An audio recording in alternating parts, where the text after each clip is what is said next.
The opinions of J. Michael McCoy and his guests are not necessarily the opinions of KPOG, any particular religious denomination, or any other theological institution. Thanks for listening to Mac's World Live, living free through forgiveness, live on KPOG and webcast1live.com. All right, good morning. 10 o'clock here on the 21st day of August in the Lord's year 2020.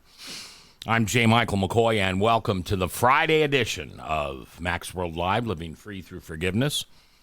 And Fridays are always 15% more fun. Not always, but I try to have a guest on Friday and to have a conversation about things that maybe we normally wouldn't have a conversation about. Yes, good morning, Brad. We do have guests today. And so I'm going to introduce you to Jenny. Jenny? Good morning. And Jenny is an individual who does care work, service work for people with special needs. Correct. Did I put that right? Yes. Okay. And y'all know my buddy Justin. He was in here a few weeks ago, and he was the topic of conversation to talk about his ministry that really helps him deal with people with special needs, because he's a great example because he has special needs himself. And that's when I met Jenny, and so I wanted her to come back and share with us what she does and her passion and how Jesus fits in with what she does, and just kind of share with you, because I know, and you probably know too, so I'm probably preaching to the choir here, I know the type of person that Jenny has to be inside. Now, I don't know Jenny, but we're going to find out today that she's one of those special people who God blesses with a gift of serving others. And when you've got somebody who, I know Justin can be difficult. I mean, you get that boy starting to talk about NASCAR, Jesus doesn't even fit into the conversation. Right? Amen? All right. Yeah.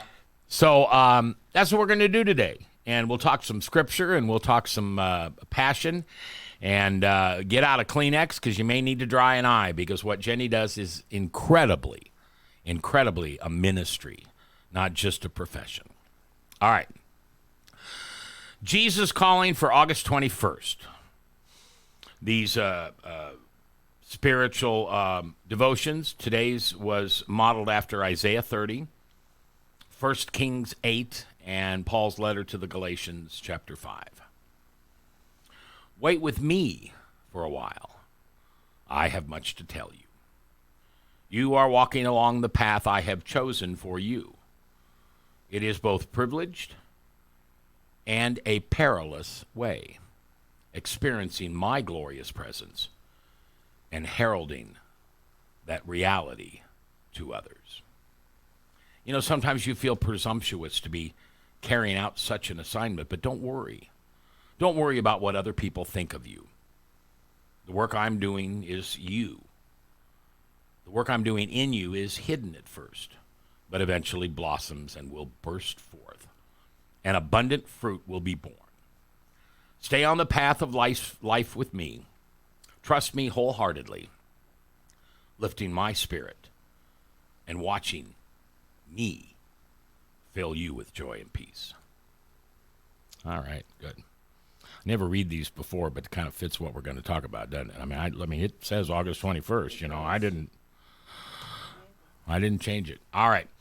I do want to mention while we're sitting here, and I'm going to put it on the Facebook, that I am giving the message at Jordan Crossing Church this Sabbath. And that'll be, about 3:30 in the afternoon. And you can, if you want to come and see it live, Brad, it's just a short drive for you, 7, 8, 9 hours? If you want to come and watch it live, you're welcome. We practice social distancing. You're welcome to wear your mask if you want, whatever you're comfortable with.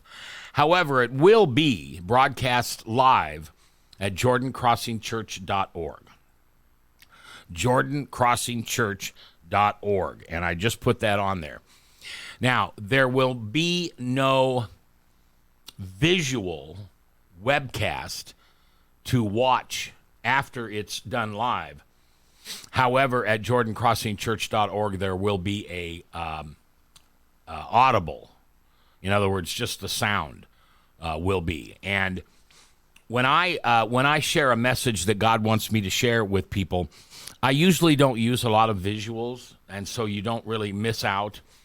However, what I do that you'll learn is it's more of a radio conversation.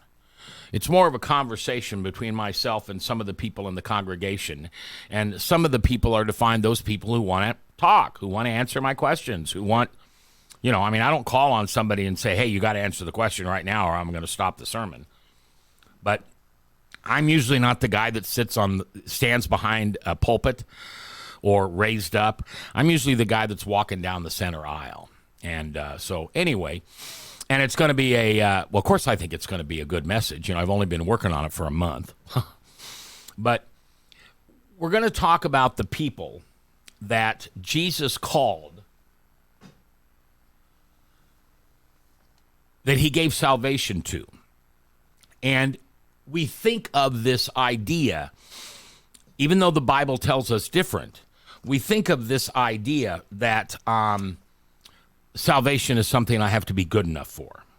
And that's human nature. That's sinful nature. Because Satan is whispering in our ears, oh, God's not going to let you live with him forever unless you earn it.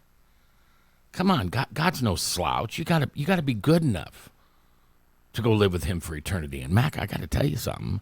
Psst, come here, Mac. You're not good enough. So you just walk with me and you'll be happy this side of heaven. And that's just absolutely not true. But our sinful nature wants to think, because of the way devil whispers in our ear, that we're not good enough. And if you think about the people in the Bible that receive salvation like that, and I've just mentioned a few, how about Zacchaeus? Up in the tree, as Jesus walked down the street, and Jesus looked up and saw Zacchaeus. They didn't know each other. They hadn't met. But Jesus knew him. He knew every hair on his head. And he looked up to Zacchaeus and he said, Zacchaeus. He didn't ask, by the way. He said, I'm coming to your house for dinner tonight. I'll see you there. And we'll hear the rest of the story later. Or how about Nicodemus? Now here's a Pharisee. In fact, here's the top dog Pharisee. And in the beginning, when he seeks Jesus out, he has to do it in the dark because of the consequences a head Pharisee would have for reaching out to this no good bum named Jesus. And I'll give you somebody from the previous testament. How about Moses? Standing there at the burning bush. And God reveals himself as a burning bush and accepts Moses into his everlasting kingdom from now until the day that nothing ends, that it goes forever. That's going to be what we're going to be talking about on Sabbath. And again, that's, if you can get there about 3:15, that's fine, or maybe even 3:30. It will be on Jordan Crossing church.org, and it will also be live and in person at Jordan Crossing, which is 2179 West Grand. That's about 3 blocks south of Railroad and Grand, where Hy-Vee is, and we're in back of the Casey store. So that's coming up this Sabbath. All right, Jenny, welcome. Welcome, Justin. Welcome. I love Justin. Yeah. Justin's been in my life, 6-7 years? Probably. You were first on 5-6 years ago, I think. Okay. Yeah, so Justin's a good guy, and if you want to learn about what a person with special needs feels in their heart and the ministry they have for Jesus, boy, are you going to get a good answer today. All right, so you're born and raised in Des Moines? No. Marshalltown, that's right. But you went to high school here? Yes, I did. Okay, East High? Correct. And when you were that little girl growing up in Marshalltown, or even when you were at East High, what did you think you were going to be when you grow up? Going to be a princess? Because you kind of are, you know. Thank you. Okay.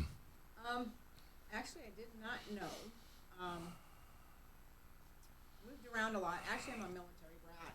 Oh, okay, that My helped. father was a sergeant in the Army. Okay.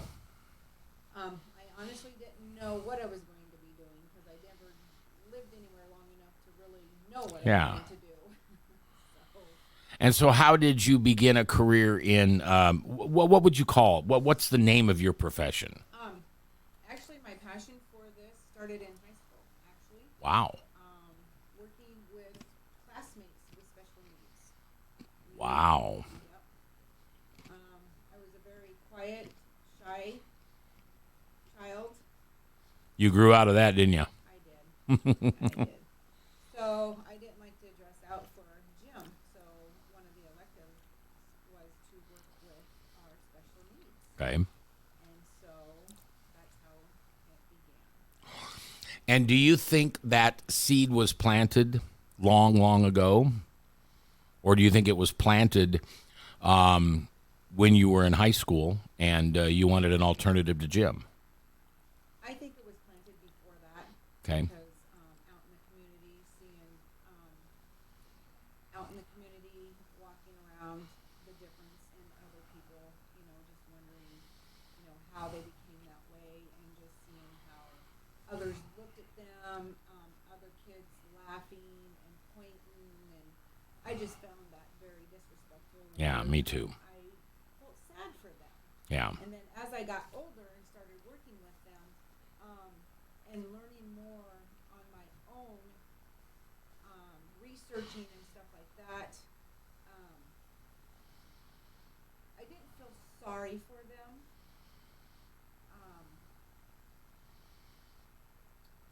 I felt ways to help them. So you were called. Yes, I felt I was called. Yeah. And like most people with a calling, you're called first and then he qualifies you. Yes, Starts with a passion. yes. And one of the things that well, tell me if this is a correct statement, but one of the things I've discovered in my life is a lot of people with special needs are almost perfect between the ears. Oh yeah. It's the rest of the body that has been, I don't even know how to put it, but it doesn't work the way our society builds our communities to work that way. It's one of the reasons I, quite frankly, have a great respect for Tom Harkin. Even though he was on the other side of the line when I was doing all this political talk, he's the one that got the Disabilities Act passed. And he was the one that really pressed our nation into recognizing that there are other people out there that can't walk into the stall, that need more room to turn their wheelchair around in the stall, or wherever it was in public, they deserve the right to have access like anybody else.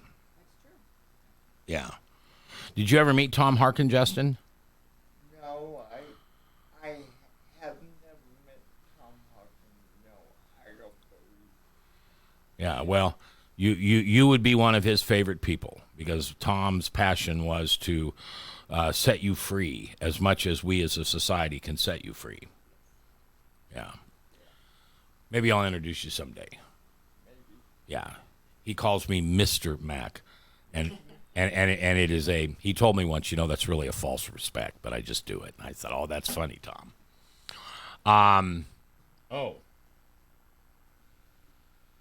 Okay, I had to turn on your microphones. They weren't on very good. All right, thanks, Carla. I appreciate that.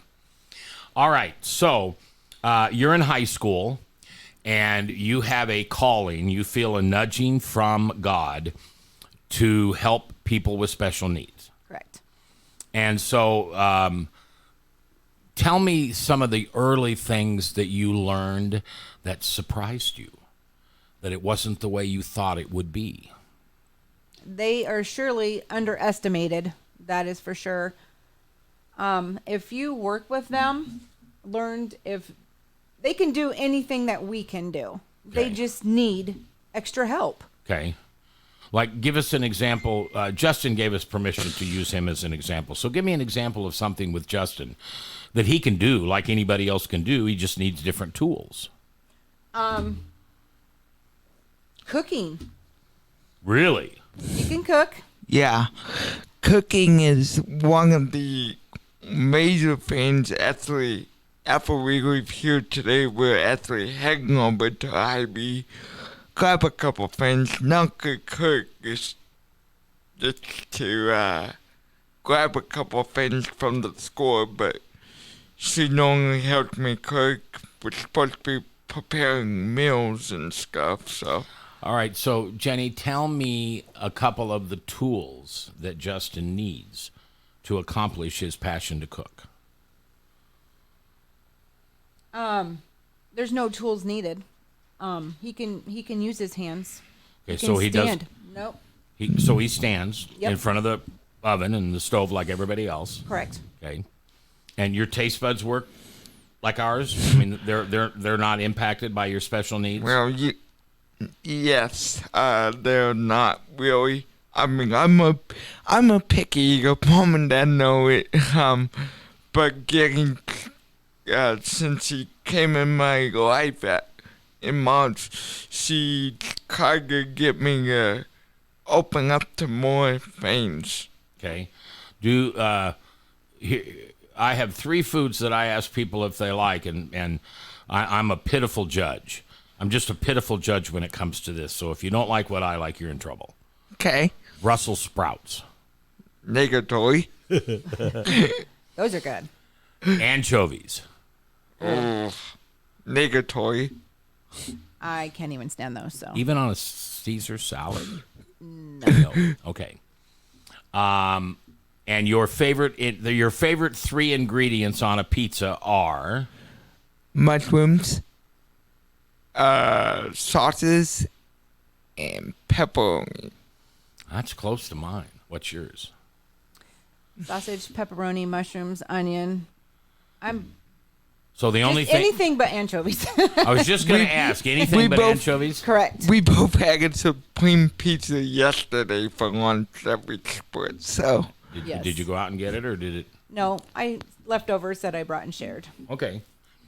When I was growing up, my family had a lot of different businesses, and one of the first businesses we had was a pizza place. And my favorite pizza from the moment I remember pizza was Canadian bacon, which is kind of like your pepperoni, mushrooms, which you both had, black olive. I love that pizza. Now, like you, Jenny, I'd put some onions on it if I could and everything like that. And so I find myself, now, it's 50 years ago that I first tasted that pizza. Well, or probably more. I find myself when I go to a pizza place, guess what I always order? Canadian bacon, mushroom, and black olive. It's kind of that standard that I find.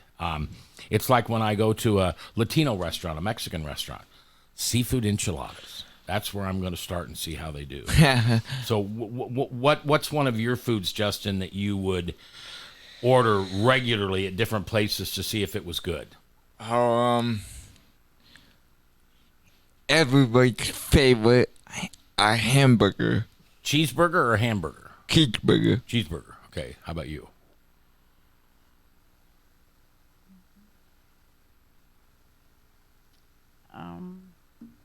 That's okay. You can think of it later.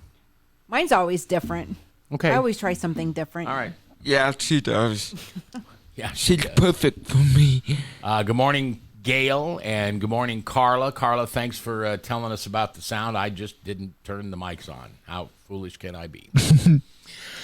All right, we are talking with Jenny, and if you want to say your last name, you can, but I'm just usually use first names. Noakes. Noakes, K-N-O, no. N-O-K-E-S. All right. And who can you share with us who you're employed by? Easter Seals of Okay. Iowa. So how many different people with special needs do you care for? At this moment, I care for approximately 13 to 17 different. Holy, but you spend almost every day with Justin, don't you? I do. So he's your primary. He's my primary. I'm in the 24-hour program and the hourly program. Okay, I don't know what that means. 24-hour is where it's around the clock care, and then Justin's in our hourly care, which is just so many hours per day. So do you have homes that you spend the night in? Correct. Okay. Do you spend any nights at the Easter Seals, or is that just basically daytime? No, I don't spend any days at Easter Seals. That's just the name of the agency. Okay, you go to their homes mostly. Correct. Okay. And where is the Easter Seals office or home? Is that 66th Avenue? The Northeast 66th Avenue. Yeah, Yes. and that's It's located on our Camp Sunnyside. Camp Sunnyside. That's what I was trying to think of. Yes. Okay. Yep. Neat place. And what's neat about that place, because I've been there, is you can't see it No, you can't. from the road or anything. And then all of a sudden you drive in and there's this beautiful camp Yes. that's there. All right. Yeah. So, Justin, let me ask you a question. Now, I don't have these questions written down, right? I mean, there's no questions in front of me. And so, therefore, I haven't told you what I'm going to ask you. No, you have not. No. So, some of this will be caught off guard. And if there's something I mention that's just something you don't want to answer, flip me off or wave your arm or something so I'll know that the audience wasn't. But, Justin, what need or gift does Jenny bring to you that you hold in very high esteem, that you really, really need and care that she takes the time to give it to you? Well, I tell you what, there are many staff out there, okay? And I say staff because that's what Jenny is when she works with me. However, I haven't had a staff like Jenny that anytime I test her, I don't care if she's You test her? test. Text. Oh, text. I thought he said test. No. Well, that was going to open up a can of beans, let me tell you. All right, so you No. text her. Anytime I test her, if she's busy, she's of course not going to respond.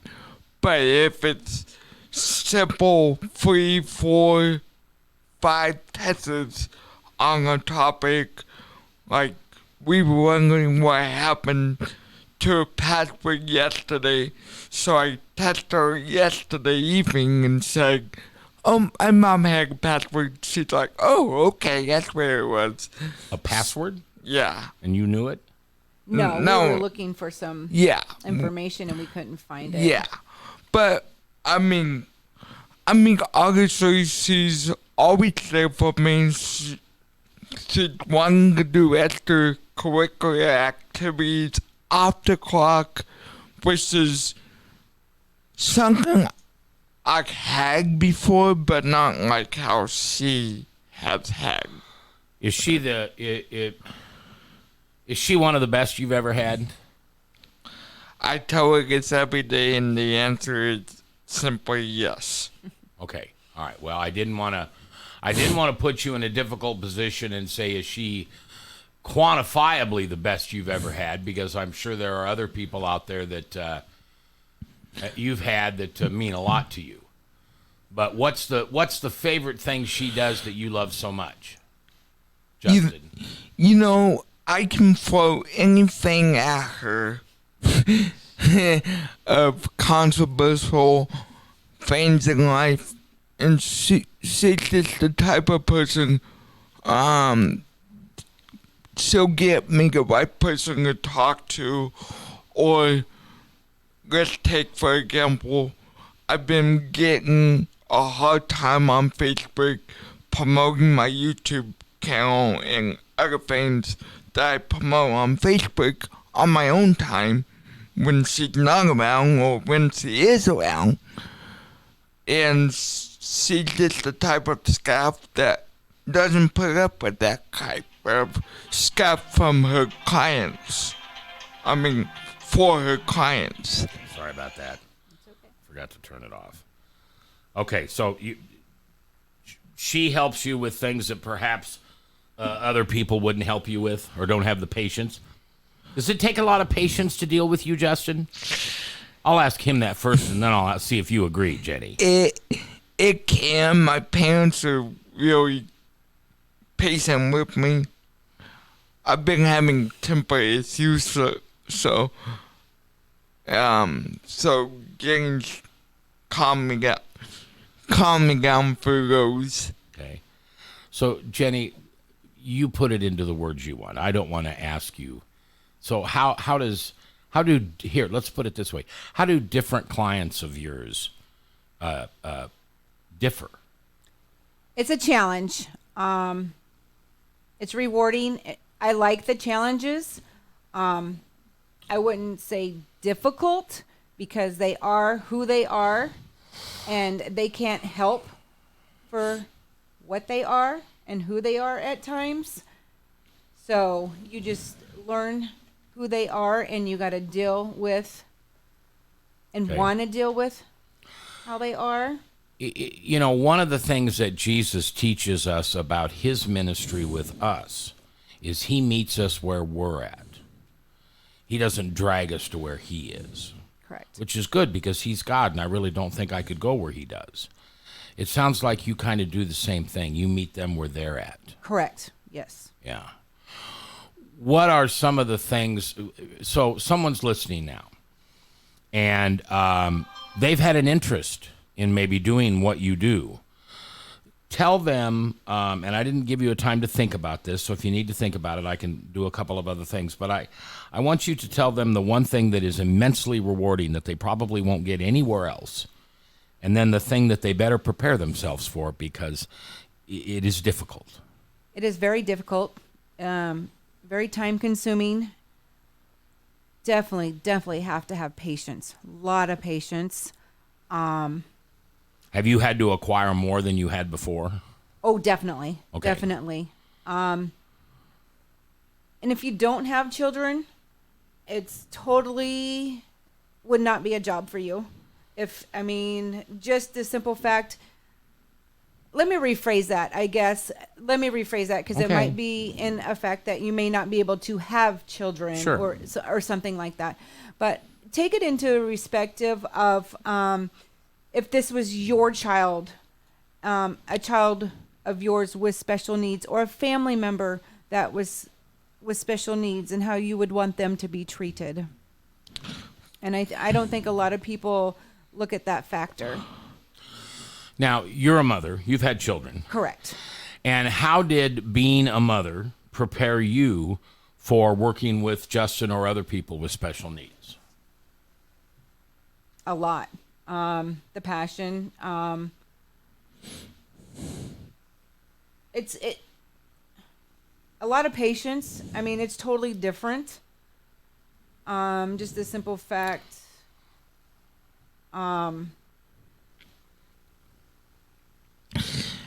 I'll help you out.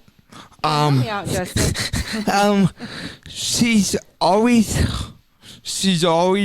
told me how she feels that people need to have patience and treat this job like they would their own child. They have to have the patience that you'd have with your own child. Is that what you Correct. said? Yes. See, I wouldn't have thought that would be a statement you'd say. Yes. I would think that the patience that you have with your own children is more difficult than it is with someone with special needs because you expect, let me just speak for myself. I don't have children with special needs, but I got tough children. And there's a lot of times the patience that I would have with them would be harder for me because the patience I would have with Justin, like you said a minute ago, he can't help it. Right. You know, it's not right for us to expect him to be able to do something like I do it or you do it or anybody else does it. Or I think that's what we expect from our children. Right. Right. Yeah. We're talking with Jenny and Justin today. Jenny is the caretaker for Justin. Justin lives at home with his folks. And you can find a lot about Justin on his YouTube page, which is what? youtube.com/ Justin Putzer. and that's spelled JUSTIN PU. TGIER. Spell it for me. PUZIER. T GIER. Z. Correct. Correct. on YouTube. Yeah. So he shares many of his passions there, including his passion for car racing. And our big day's coming Sunday, right? Yes. Yeah. Indianapolis 500, Yep. 11 p.m. Des Moines time. No. Yeah, 11 p.m. Yeah. or maybe it's noon. It's noon. Yeah, noon Central time. Yeah. And they're going to run the race with nobody in the stands. I wonder if Odd. well, but I wonder if it makes any difference to the driver. 'Cause they can't hear him, can they? No. I would say I've been talking with drivers here lately. Steve Gaston said it's odd racing without fans in the stand this year. He absolutely hates it. He's done racing for a lot of years, and this Yeah. is the most controversial year God has gave him Yeah. for racing. So, Now, I don't know him, and so I'm going to make a comment that isn't intended to be critical of that driver or not. But when I've heard someone say that this year, I've said, well, that's a good line to say to make sure you let your fans know how important they are. Because I'm not a race car driver, so this is almost an ignorant thing to say, but I can't imagine that the fans make any difference. I mean, you're going 200 some mile an hour, you can't even see them. Right. And you can't hear them, Right. but maybe it's just knowing they're there. I don't know. Maybe it's like dogs. Could be. I mean, I don't see my dogs all the time. They don't lay in the same room I do, but boy, I sure like the fact that I know they're there. yeah. Could be. Yeah. Yeah. So do you have a favorite driver on the Indy 500 this Sunday?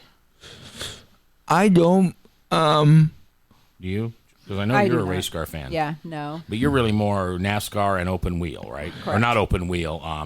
and that's Knoxville. Knoxville, Yeah. correct. That's what we focus on. So, And Knoxville had one race this year, and that was the one, right? Yes. And they won't have any more. Nope.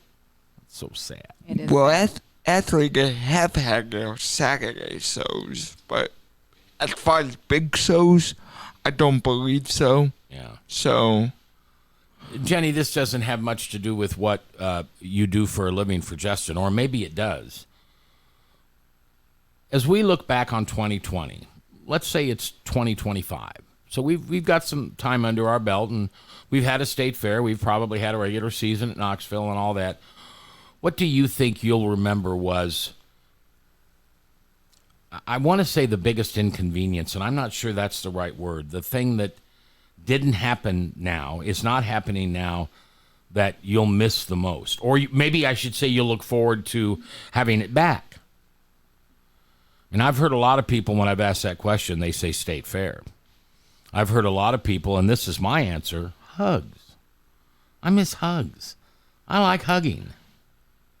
I would say hugging my clients, or the hugs from the clients, or being able to hug my clients, Yeah, and then the state fair with my clients. yeah. Missing the community activities with clients, the arts fair, and Sure. just the things that I would do with our clients that were a Yeah. ritual thing each year. Yeah, I always had a special place in my heart when folks like Justin, you know, when you get an opportunity to get out and be around a lot of other people and the state fair and drinking and eating all that wonderful stuff out there. yeah. The other thing that, and I can't say this yet because we haven't started the season, but if we don't have college football, and I understand why we don't, that's going to be hard on me. And I don't sit down every Sabbath and watch college football, but I'm a Nebraska fan. And on the Big Ten Network, don't give me that look, Jenny. I saw that look. I'm used to that look. But I do watch. I watch every Nebraska game that I can on the Big Ten Network, and there's not going to be any games this year. That's gonna break me. I'm a Hawkeye fan. Oh, you want to see my look for a Hawkeye fan? No, I'm not going to do that to you. Oh, yeah. I strongly disagree with what the Big Ten is doing, because football is really important, as you just said, to have a little bit of normalcy do what the NFL's doing. No fans in the stands going to go ahead and play the games. Why can't they do that? Justin, I'll give you my prediction. So I don't have an answer. Yeah. This is my guess, okay? We're not going to have an NFL season either. We're going to get a couple games into it, and there's going to be more and more players that are coming down with this. And I believe there's a liability among jobs. NFL, Yeah. Never thought working about at Hy-Vee, working where you do. I mean, there is liability there that if Jenny were to take you into a large group of people and some people there had COVID-19 and you got it, my guess is you guys are being really careful about that right now. Oh, absolutely. Yeah. Absolutely. Yeah, I don't know what your physical situation is with COVID, but I'm in pretty good health, except I have COPD. And where does COVID hit you? The In the lungs. Yeah. So are you at higher risk too, Justin? I would be I would on say that yes. fire. Yeah, on that high risk angle. Okay. So, All right. So, Jenny, you have, let's say there's a mother or a father or a grandma or an aunt or somebody listening right now. And they've thought about bringing someone like you into their home to assist them, help them, rescue them from the time and effort that it takes to care for their special needs, child or sister or son or daughter. Encourage them. Encourage them to reach out to you and your organization. What would you tell them that the gift that you guys bring, that no parent or grandparent or anything like that can do? Does that make sense? I mean, I'm assuming that your love for Justin is different than his mother's love. Oh, absolutely. Absolutely. Yeah. If it's out there, if you're needing help, reach out. There's a lot of people out there. Don't be bashful. There's a lot of people out there that love to help. It's out there. Okay. There's a lot of people that understand, if you need the help, you need the help. Does your organization need more coworkers, or does it need more patients? Coworkers. Okay. So if there's somebody out there listening who is drawn to what you do, call Easter Seals. Yes. What would you recommend they do? Or go to eastersealsia.org. So Easter Seals IA representing Iowa. Correct. .org. Correct. Are there qualifications that people have to go through to be able to do what you do? Is there a testing process? Is there a licensing process, certification process? No, there is not. Okay. All the testing and stuff that you will need, they will put you through. Okay. You'll have to go through med certification, CPR, first aid, and all that. And then But you go right now, you get a referral bonus of $400. And once you go through your 90-day, then there's a $700 sign-on bonus. so it's kind of like we talked earlier in ministry. You don't go because you're qualified. You go because you're passionate, and then you're qualified. Correct. They qualify you. Yes. All right.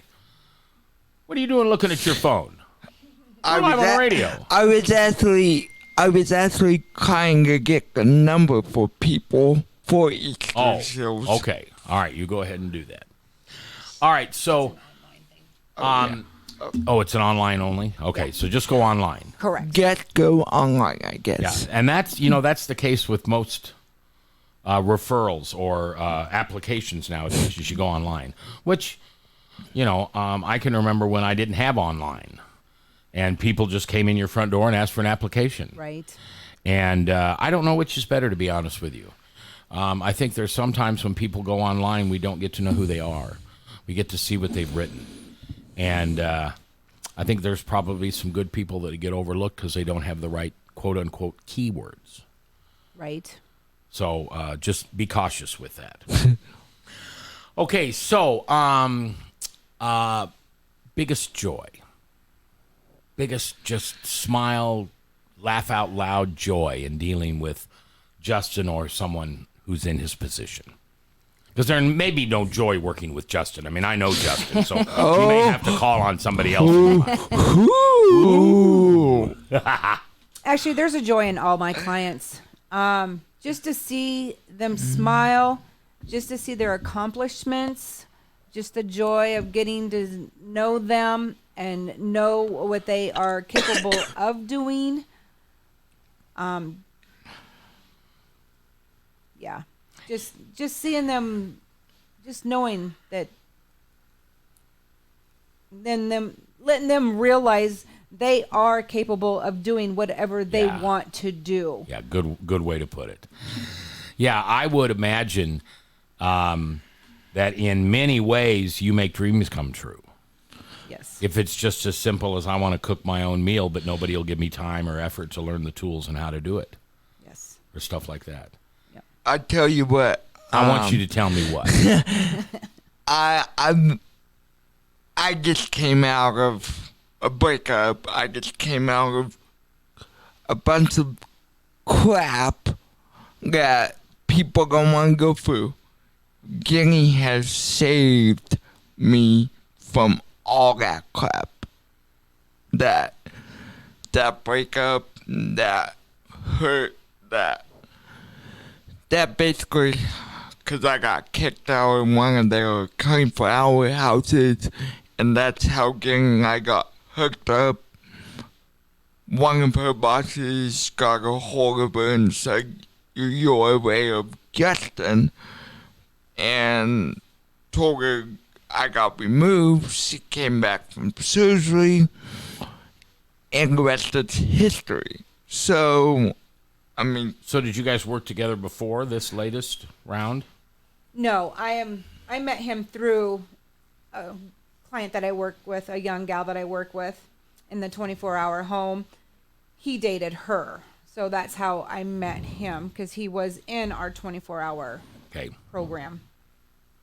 So and then I got let go basically by the landlord. So Jenny, what's and I'm trying to ask you questions that you can answer in front of Justin, but I also think Justin's pretty cool with, the reality of it. But he's very mature. knows who he is. He knows who he is, and they're adults. I mean, you need to treat them as a 27-year-old adult. Okay. Some people, just because he's special needs, he's 27, don't treat him like They're 6. they're 6. He's 27-year-old man. You treat him like he's 27-year-old man. Okay.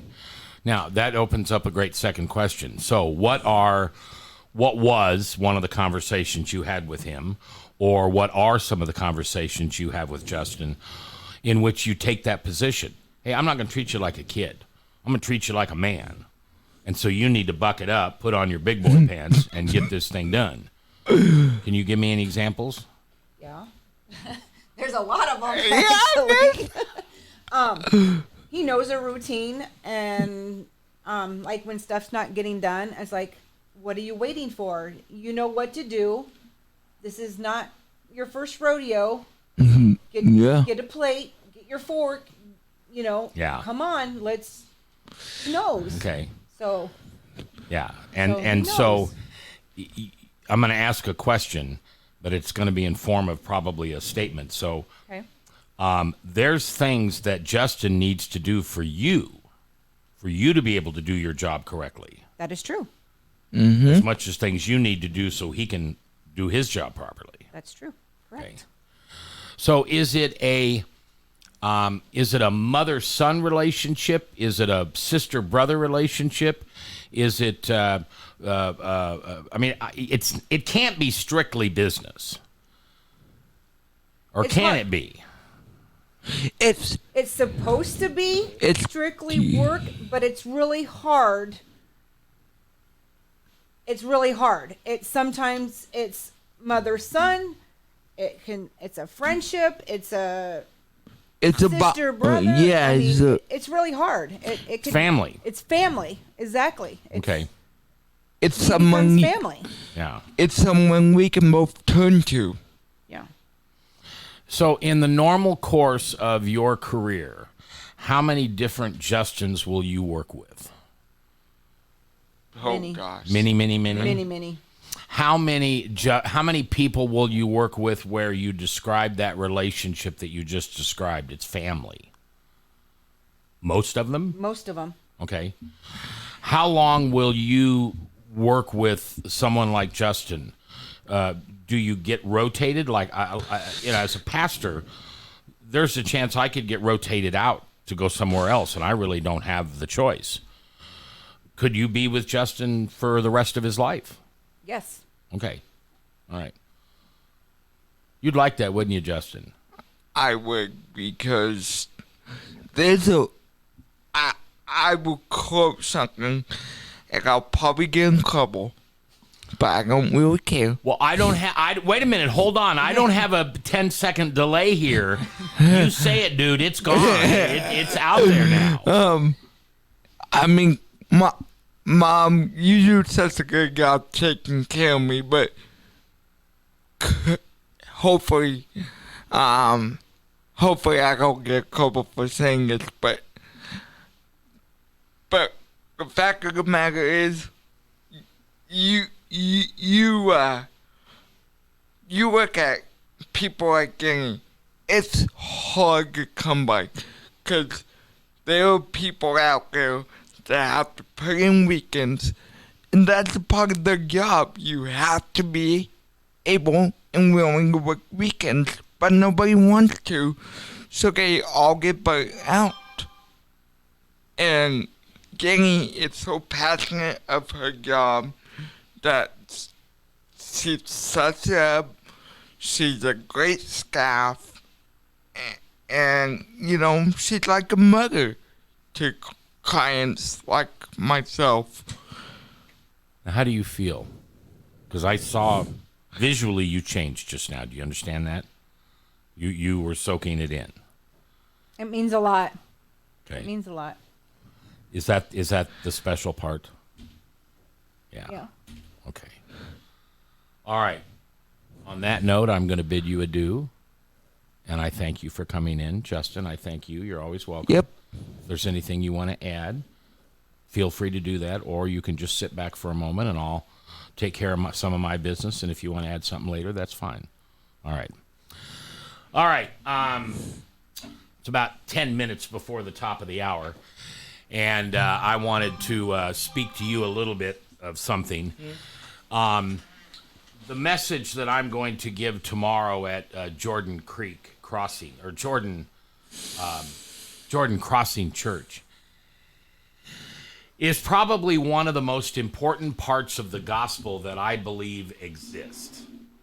And that is that the salvation that we receive through Jesus dying on the cross is a salvation that is priceless. Not because of what it costs, but because there is no cost. And a lot of people don't understand that. And they don't understand it, unfortunately, because of maybe some church hurt they have. Good morning, Les. They have gone through a denomination or were raised in a denomination or whatever the case may be, where there were rules. And if you broke those rules, and understand, I'm not talking boundaries. See, I believe what Jesus did on the cross, he brought us a new word, and that is relationship. And in a good relationship, and I'm going to make somebody mad here, but I'm going to say it, in a good relationship, there aren't any rules. Now, I'm not talking work relationship. I'm talking human relationship.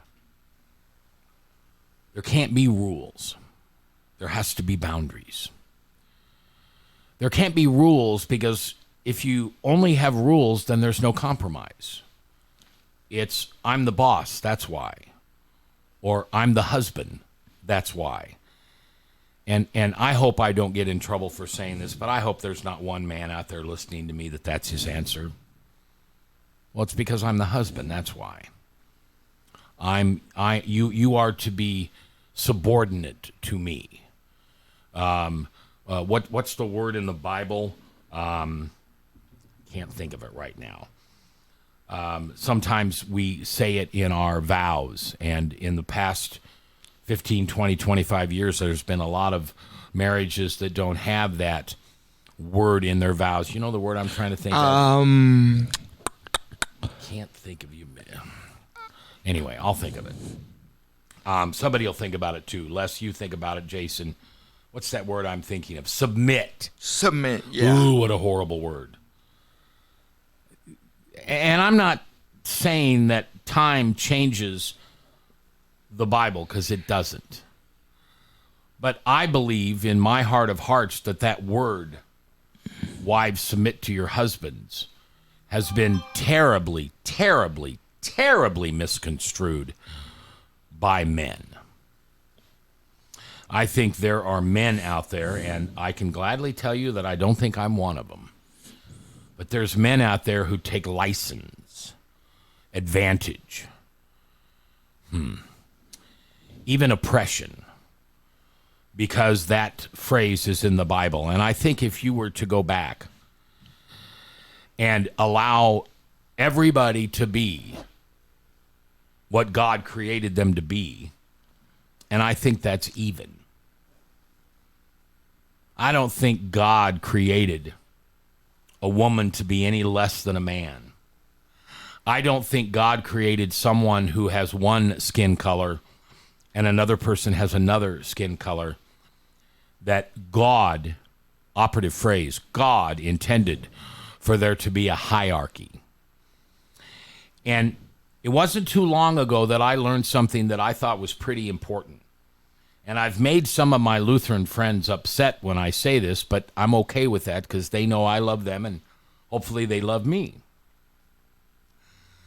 There are still denominations within Christianity who say there's things that women can't do and women can do. There are some things they're allowed to do, and there's some things that when they pointed this verse in the Bible or that verse in the Bible, that women weren't called to do that. Many churches, women can't be elders. A few less churches, but still way too many, a woman can't be a pastor. And I want to remind you of one story, and this story is going to be in my message this weekend. When Jesus went to Jacob's well, like everything else Jesus did, he did it intentionally. When Jesus crossed the Galilean lake or river or pond, the sea, Sea of Galilee, it wasn't by accident. He went there with the sole purpose to drive the demons, the legion, out of the man who had just had a horrible life because of the demons that lived within him. Jesus drove those demons out into swine, and the swine jumped into the river and drowned. Jesus got back in the boat with his disciples and went back to where he was. When Jesus met the Samaritan woman at Jacob's well, it was on purpose. It was intentional. Remember that coincidence is God's way of revealing himself. It's not God's way of staying anonymous. Oh, what a coincidence that I met you. No. Sorry. It was planned. And it's okay if we can't see that, because there's lots of things that God does that we can't see. That's kind of the magic of the relationship, isn't it? That we rely on him. We rely on the Trinity because we can't see it. Oh, we think we can. We think we know what God's purpose is and the reason that it goes the way it was. You know, when Lazarus died, and but when Lazarus was dying and Mary and Martha called out to Jesus and said, quickly, come back. Jesus didn't. In fact, he stayed 2 more days where he was. And when he got there, his friend, Lazarus, had died. In fact, he had been dead 4 days. Jesus knew Lazarus was going to be dead, or asleep, however you want to put it. And he knew that rushing back would not change that. And yet Jesus knew that the end would be the same, and that he would resurrect Lazarus and bring him back to Mary and Martha. When Jesus met the woman at the well, it was no accident that she was a person of ill repute, that a Jewish man and a Samaritan woman should never, ever, ever be seen in the same place by the powers to be, by the Pharisees or the head of the Samaritan group. The Samaritans were much less of a people in the eyes of the Jewish community, much less. Probably not even 100%. That woman at the well even lied to Jesus. And Jesus came back and said, wait a minute, you've had 5 husbands, and I believe you're on your 6th. And it was that moment that that woman at the well realized that she was talking to someone other than just a Jewish man, or even a Samaritan man who might know about her past. She knew she was talking to one of God's most blessed sons. And so she asked the question, are you the Messiah? Are you the one we've been waiting for? Are you the one that Jeremiah and Moses and Noah and Isaiah said was coming? And in one simple answer, Jesus said, I am the Messiah. Now, I want you to try to put your arms around this. After Jesus told her that, what instructions did he give her? He said, go back to your people and share your testimony. Go back to your people and share what you've witnessed. And if I can use a different term which means the same, go back and pastor your people and tell them that you have met the I am, the Messiah. She may not have known that at that moment that day, but she was the first. The Bible says that that woman at the well was the very first person in all of history that Jesus revealed that he is I am, which means Messiah. He chose a woman. He chose someone that didn't have a great reputation. Someone that certainly, by so many Jewish standards, was below standard of being a person of God. I mean, her gender simply eliminated her from that. But yet Jesus chose a woman to be his first pastor. Jesus chose a woman to be his first witness. Jesus chose a woman to testify to her clan, her group, her people, her church, her family, that she had met the great I am. So next time you look around at our society and you think that maybe there are people of different skin color, of different gender, of different societal positions that aren't worthy of where other people are to step up and be a leader in a church or an elder or a pastor, just remember that Jesus called whom he wanted to call, and he qualified those he called. And the woman at the well had one qualification: Jesus chose her. And Jesus chooses you. Amen? Amen. I'm J. Michael McCoy. If I haven't told you lately, thanks for listening. I love this job, and I couldn't do it without you. Right here on KPOG and webcast1live.com. I love you. Have a great Sabbath.